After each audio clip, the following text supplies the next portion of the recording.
চিকিৎসা, শিক্ষার্থী সহ সব ধরনের ভিসা, স্পন্সরশিপ ও নাগরিকত্ব ফি বাড়ানোর সিদ্ধান্ত নিয়েছে যুক্তরাজ্য। আগামী ৯ এপ্রিল থেকে স্বল্পমেয়াদী পর্যটন ভিসার জন্য আবেদনকারীকে গুনতে হবে ১২৭ পাউন্ড, যা বর্তমানে ১১৫ পাউন্ড। সোমবার এক বিবৃতিতে দেশটির স্বরাষ্ট্র মন্ত্রণালয় এ ঘোষণা দিয়েছে।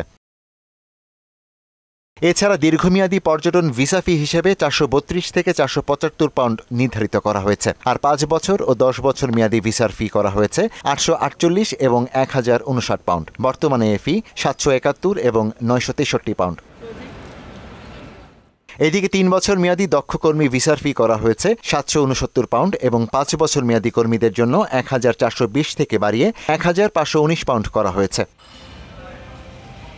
এছাড়া যারা ইটিএ ভিসার জন্য আবেদনে আগ্রহী তাদেরকেও ৯ এপ্রিলের পর থেকে ১০ পাউন্ডের পরিবর্তে গুনতে হবে ১৬ পাউন্ড। সুদবিহীন ব্যাংকিংয়ে আত্মশুদ্ধির পথ এনআরবিসি ব্যাংকের ইসলামিক ব্যাংকিং আল আমিন।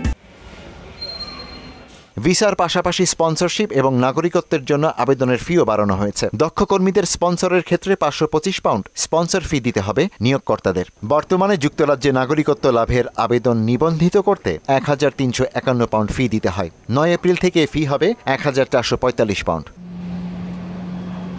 ইশতিয়াক হোসেন, মোহনা ডিজিটাল।